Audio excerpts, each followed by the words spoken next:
Area 51 Aliens, Secret Planes, and the Government Cover-Up.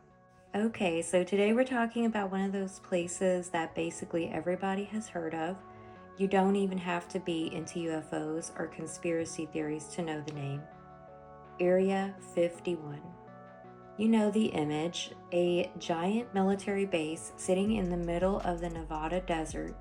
Huge fences, armed guards, warning signs, strange aircraft flying around at night, and then, of course, aliens. Alien spacecraft, underground tunnels, government scientists supposedly reverse engineering flying saucers, and people who claim they worked there and then suddenly couldn't be found anywhere. So, what the hell is actually going on at Area 51? Is it really a secret alien laboratory, or is the truth actually a little less exciting, but maybe even more interesting? So grab your coffee, get comfortable, and let's head out into the Nevada desert, because today we're going to Area 51.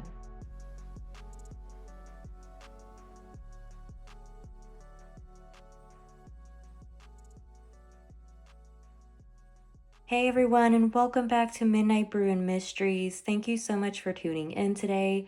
Very excited about today's episode as we are traveling to Area 51, and it's a place that I've always been very intrigued by. I'm a little bit of a UFO and alien fanatic, a little bit, like not like super obsessed with it, but I do believe in aliens. I do believe that there are UFO alien spacecraft. And I do believe that the government knows about things and is hiding those things from us. And I think Area 51 is a major component in that. So let's discuss a little bit more about what exactly is Area 51. It's an obvious question. What actually is Area 51? Area 51 is the popular name for a highly restricted military installation at Groom Lake in southern Nevada. It's part of the larger Nevada Test and Training Range, and it's extremely isolated, which honestly, it's the perfect place to hide something if you don't want people seeing it. At the back gate sits a lonely couple of buildings for security personnel, along with a gate, bright lights overhead, and an electric fence. It looks like something straight up out of a Stranger Things episode. Many enthusiasts have camped outside of the gates, and some who are brave enough have even gone closer to the gate, only to be scared away by a loud siren. The facility was established in the 1950s when the CIA and Lockheed were developing a highly classified aircraft called the U 2 spy plane. So, before I go any further into this U 2 spy plane, I want to throw in a little mini story right here. And back when I was living in Kentucky, I was probably like in my 20s, I'd say early 20s. I honestly had just pretty much dropped out of college. I was going to college for a radiology technician degree, and I don't know, I just was not feeling the program. I've never been someone that really enjoyed school, so I decided that I was just going to work for a while and then go back. I did end up going back to school, but I did not actually do radiology technician. I actually ended up becoming a medical assistant, and I have an associate's degree in science. So when I was probably about, I would say 2021, I worked at a safety equipment company. The company sold a lot of safety equipment, which included like hazmat suits, different kinds of other like gowns that you would wear, protective gowns, gloves, other protective equipment. And they had a lot of contracts with major, like big time companies and corporations. And one of the corporations that they did was Lockheed Martin. And Lockheed is actually one of the companies that basically had a major role in developing these different aircrafts at Area 51. So I thought that was really interesting because I remember whenever I worked there that they would order a lot of like safety equipment and supplies, which isn't anything interesting, but their budget for the safety equipment supplies was like millions of dollars. Like they would spend like crazy unreal amounts of money on these safety equipment. I remember one time I asked and I said, why do they have like this? I mean, why are they always getting like so much of it?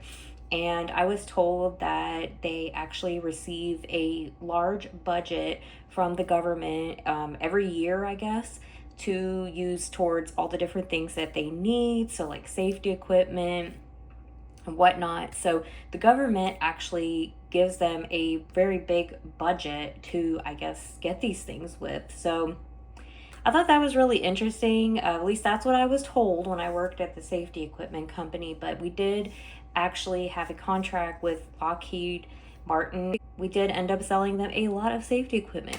Very, very interesting. Another one of the companies they did business with was actually Warner Brothers.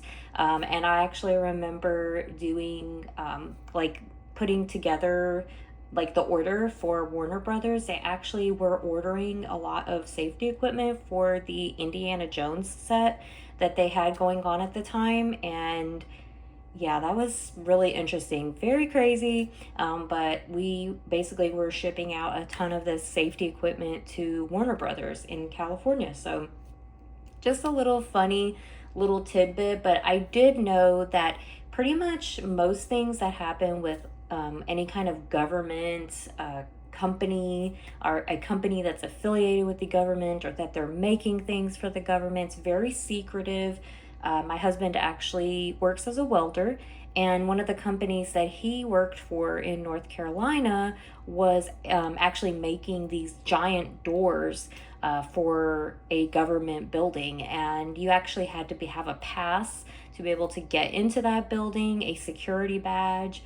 You couldn't talk about what you were making inside of there. It was all very hush hush, secretive type thing. So I just thought that was very interesting. Just a little backstory.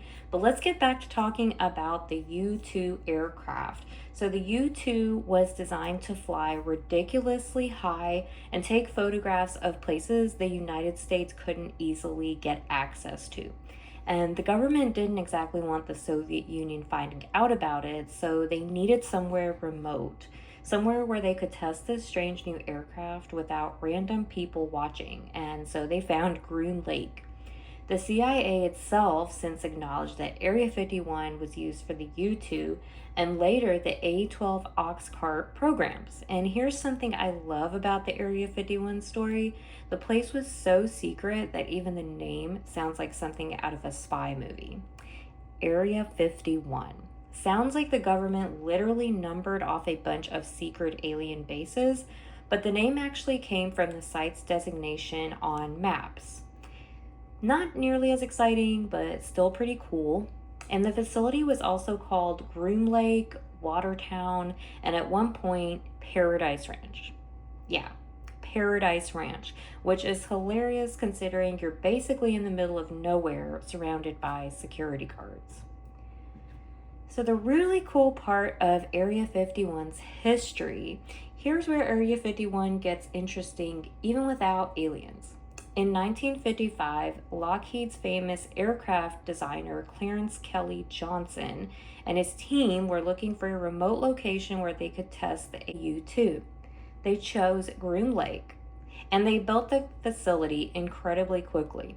The first U-2 test flights took place there in 1955, and there's actually a pretty funny story from the early days. Lockheed test pilot Tony LaVere was doing a high-speed taxi test in the first U-2. He was only supposed to be driving the aircraft down the runway, but the U-2 was such a strange aircraft that when he got up to speed, he accidentally took off. He later described realizing that he was airborne and basically thinking, well, I guess we're flying now. He eventually got the plane back onto the ground, and that's considered the first unofficial flight of the U-2. The aircraft itself looked absolutely bizarre. It was incredibly thin, had enormous wings, and flew at altitudes that were unheard of for the time. Imagine seeing one of those things flying over the desert in the 1950s. You don't know what it is, and you don't know what the government's doing, and nobody is going to tell you. You might assume you just saw a UFO. That's where things start to get interesting. So, what was actually being tested there? The U 2 was only the beginning. Area 51 became a testing ground for some of America's most secret aircraft. The CIA's A-12 Oxcar was tested there. Later came other classified aircraft and technologies. Some of these aircraft were decades ahead of what ordinary people knew existed. Eventually, aircraft associated with the F 117 stealth program were also tested in the Nevada desert.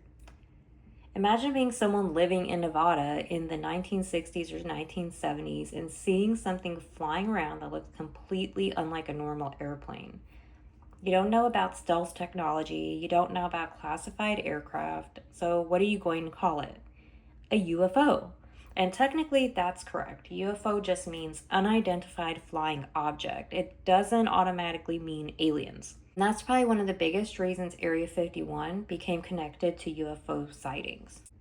What is supposedly inside of Area 51? Well, according to various people who have claimed to know what happens inside the facility, Area 51 is supposedly home to things like alien spacecraft, recovered UFO debris, alien bodies, reverse engineering laboratories, underground tunnels, secret weapons, experimental propulsion systems, and even supposedly living extraterrestrials. One of the biggest names connected to these claims is a guy named Bob Lazar, and if you've ever gone down the Area 51 rabbit hole, you've probably heard his name. So let's talk a little bit more about Bob Lazar and the S4 program. So in 1989, Bob Lazar went public with an absolutely amazing story. He claimed that he worked at a facility called S4, which he said was located near Area 51. According to Lazar, S4 was being used to study and reverse engineer alien spacecraft. And he claimed that there were 9 different flying saucers inside the facility. He described one of them as a small disc-shaped craft. Lazar claimed the spacecraft used a completely different form of propulsion based on manipulating gravity. And he said the technology was powered by a particular substance, element 115. At the time, element 115 wasn't even known to exist. That became one of the things Lazar's supporters pointed to as evidence that he might have known something scientists didn't. Years later, scientists actually created element 115, and it's now officially called moscovium. But there's an important catch. The versions scientists have produced are extremely unstable and exist for only fractions of a second. They haven't demonstrated anything remotely like the stable gravity manipulating fuel Lazar described. So, does that prove Lazar was lying? Not necessarily. Bob Lazar also went on to talk about at one point that he was to be laid off from working at Area 51 and he was taken to a separate location where he was debriefed on how he wasn't allowed to talk about what he had seen while working there. And that at one point a gun was put to his head and he was basically threatened to not speak out. Lazar also claimed that his education and employment records were erased, and the U.S. military went on to state Lazar was never employed with them. So I just want to kind of veer off and talk about a few things about Bob Lazar. And one of the things I want to talk about is how much different kinds of online writing and online information about Bob Lazar points to him being dishonest, fabricating his education and employment, and basically just making him out to look like he's a liar. That he basically was horrible in school, he was at the bottom of his class, and that he was supposedly never employed with the government. Like he's a total nutcase, is basically what they say about him. Whereas he's saying that he did work for the government, that he was basically threatened because he was going to be laid off, and that they basically erased any kind of record of his employment and of his education. So, who is really right in this situation, Lazar or the US government? I personally could definitely see Lazar being an actual employee. For him to talk about some of the things that he talked about before the government even released those things. For instance, for him to even be able to explain about element 115, for him to be able to say how it works, what it actually does, and then somehow, all of a sudden, scientists somehow come up with element 115 and call it moscovium. Now, maybe it's not the exact same thing as what Bob Lazar was talking about. They're saying that the one that was actually discovered and created was not as stable as what he's talking about. But how would he even have known what he's talking about? How would he even know what he was saying if he was at the bottom of his class? Because you can ask me, I wasn't at the bottom of my class, but I'm definitely not some high top of the class student. If you ask me about creating elements or how elements work or anything about gravity defying anything, I'm not going to know what I'm talking about because I'm not a scientist. So either Bob Lazar really was a really smart guy who did go to school for this. Maybe he was even taught about it, that he knew a lot of information about it. But the fact that he even knew about these things and then all of a sudden the scientists come out with the same exact thing, that seems a little bit odd. And I could definitely see the government lying and saying, like, hey, he never worked for us. He's a total nutcase. Don't believe a word that he says. But in all honesty, for him to be as smart as he seems to be, and for him to talk about these things with such knowledge, that I find it really hard to believe if he was truly a epic failure and he didn't know anything and was just not smart, he wouldn't know this stuff. So honestly, I do think someone is lying, but I don't think it's Bob Lazar. Another thing I want to talk about was that Bob Lazar allegedly says that Epstein knew many of the Area 51 scientists and his connections, and Epstein was friendly with many of the government officials. So Epstein actually was, from what I've read in books, quite a nerd about certain things. He really liked to discuss certain scientific things and different kind of stuff. And for him to know as much as he did about certain kind of goings on in the government, he had to have been close with certain government officials. And it's been said time and time again in many books written by different kinds of people that he was very close with many government officials and that he even knew some theories that Bob Lazar even spoke about long before Epstein ever, talked about them. I definitely believe that Epstein probably did know a lot of things that the government was doing that was very top secretive because, like I said, he was very close with lots of government officials.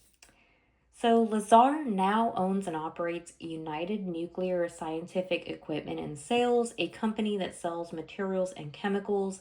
In 2017, Lazar's workplace was actually raided by the FBI and local police. He was reported to have possibly sold thallium to a murder suspect in Michigan, and Lazar was also convicted in 1990 for his involvement in a Nevada prostitution ring. So, again, I'm just going to kind of go on a limb here and say, from the way Bob Lazar looks, I just don't think the man is involved in a Nevada prostitution ring, nor do I think that he sold thallium to a murder suspect. I mean, I could be wrong, but I don't see it, but maybe that's just me. I honestly think that there was a lot of framing going on when it came to him personally because it just seems a little odd. Like they are trying to kind of raid his workplace and find out what he What are they worried about? If he was never working for the government and he's supposedly so stupid and he doesn't know anything and he's at the bottom of his class and he honestly is this big nutcase, why are they raiding his workplace? Like, what are they hoping to find? Unless they're hoping to find more information that he knows that they don't know, and they're trying to use that to their benefit. I could definitely see that happening.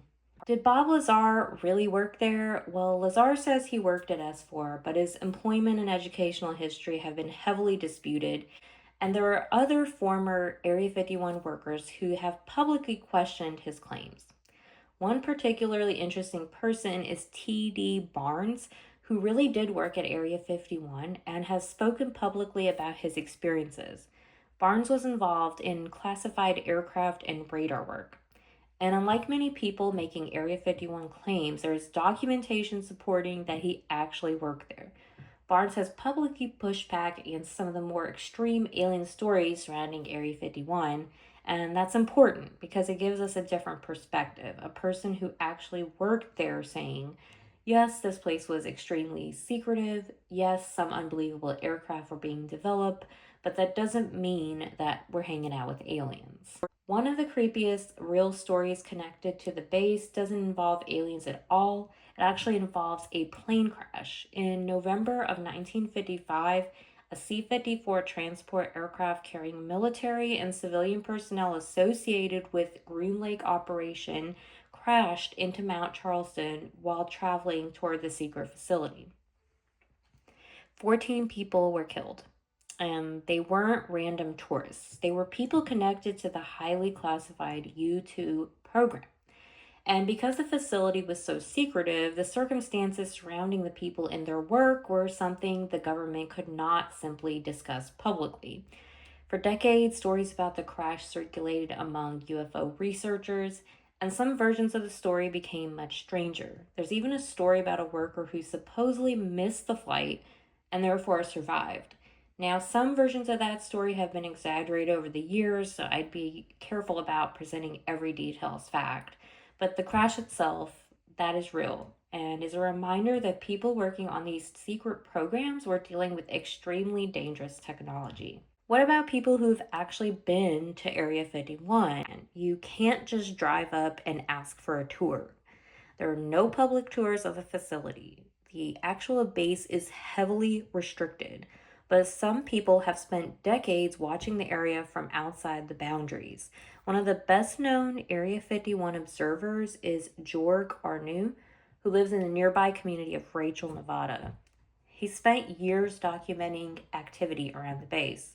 And people like him have photographed aircraft, watched security activity, tracked unusual flights, and basically made a hobby out of trying to figure out what is happening there. And then there are the famous security guards. You might have heard them called camo dudes. These are security personnel who patrol the area in camouflage vehicles. If you're standing somewhere you're not supposed to be, they'll find you. Or they'll sound those sirens. And that's probably one of the least mysterious things about Area 51. The government really does not want you wandering around the property. Here's another thing that sounds like it belongs in a conspiracy document. If you go to Las Vegas, you can actually see mysterious looking white airplanes flying in and out of the airport. They're commonly associated with something called Janet. Janet isn't the actual official name of an airline in the traditional sense. It's an employee transportation system used to transport personnel to various classified military facilities. The planes have historically operated from a private terminal at Las Vegas Airport, and yes, they really do transport people toward places connected with the Nevada testing ranges, which means that every day people are literally getting on mysterious looking planes in Las Vegas and flying into the desert to go to work at secret facilities. That sounds suspicious as hell. But there's also a perfectly reasonable explanation. People work there, they need transportation, and the government doesn't exactly want them driving around in company cars with a giant sign saying Area 51 employee. Well, let's talk a little bit more about some of the alleged alien encounters of Area 51. There's people who claim that they didn't just see strange aircraft, they saw actual extraterrestrial beings. Bob Lazar is one. He claimed he saw documents describing extraterrestrial beings and said he witnessed technology that he believed was not human. Another person who became associated with these stories was Bill Uhouse, a mechanical engineer who claimed he had worked around classified technology and later said he had interacted with a gray alien he called J-Rod. House's claims are fascinating, but there is an important distinction. There's no independent evidence confirming that he actually worked with an extraterrestrial being. His story exists as his testimony. Why do people think the government is hiding aliens? Well, that's probably one of the biggest questions. Why would the government allow all of the speculation to continue? Well, there is actually a very boring answer that makes a lot of sense because being secretive works. And during the Cold War, the United States was developing aircraft that absolutely could not fall into Soviet hands. U 2, the A 12, later stealth technology was a secret. Let's not forget about the Philadelphia experiment. And the government had a legitimate reason to hide these programs. If somebody saw a strange aircraft over the desert, officials couldn't exactly say, oh yeah, that's our brand new spy plane, here's what it can do. So they said nothing, and sometimes they denied things. That created a perfect environment for rumors. Imagine being a UFO researcher in the 1960s. You hear stories about weird aircraft over Nevada, you know that government is hiding something. You can't get information. Then years later, documents are released and declassified, and you discover they were really hiding aircraft. There's also a lot of talk about people who disappear, and that's basically any person that worked at Area 51 that they saw something they weren't supposed to see, they decided to tell the public, and then they're gone.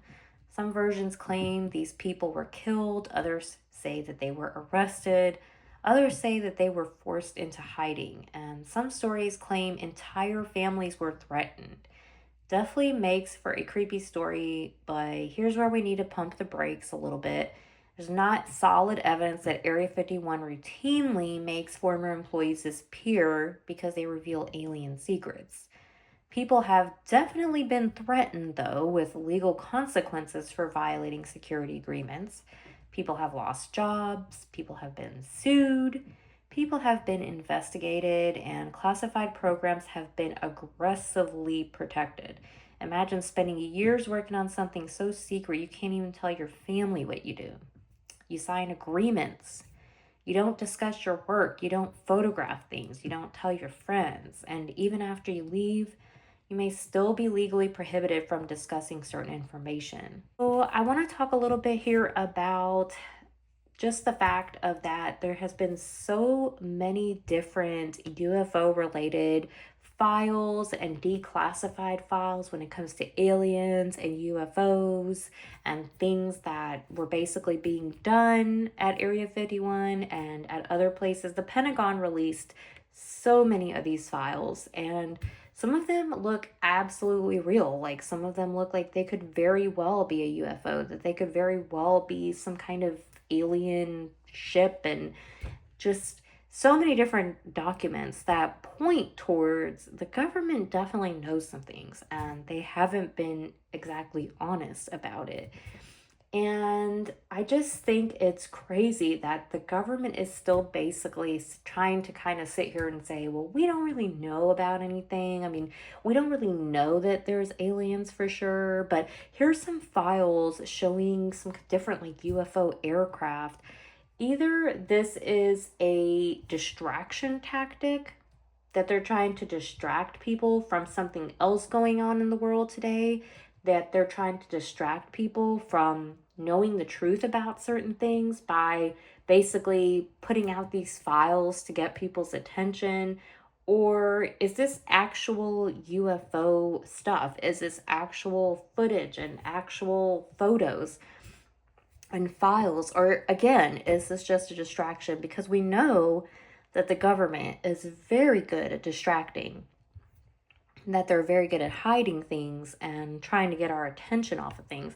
And I have always kind of thought, as long as I've been living on this earth and had a brain and was old enough to think about it, I think the government does try to distract us from things. I think that celebrities, athletes, world events, different kinds of things that go on are just distraction tactics to basically get our minds off of one thing and get us thinking about something totally different, so that there can be certain things that are done and can be done right under our noses, and we may never really know about them because we're so busy focusing on other things.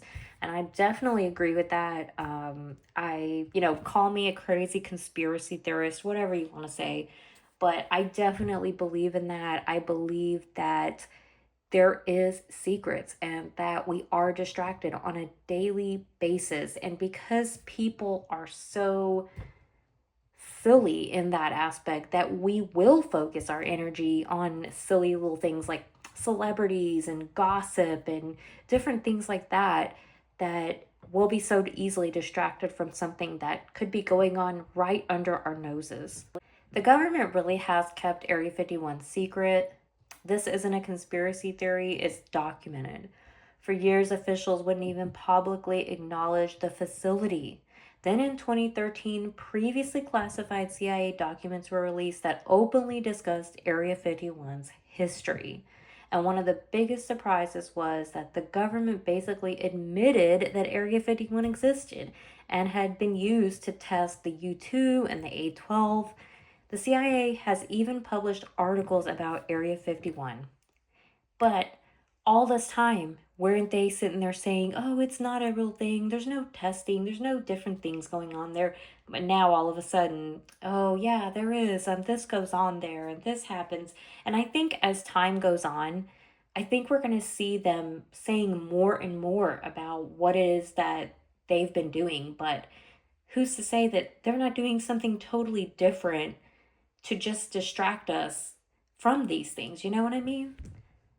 For decades, people said there's a secret base in Nevada where they're testing strange aircraft, and the government basically said, what base? And then decades later, okay, yes, there was a base.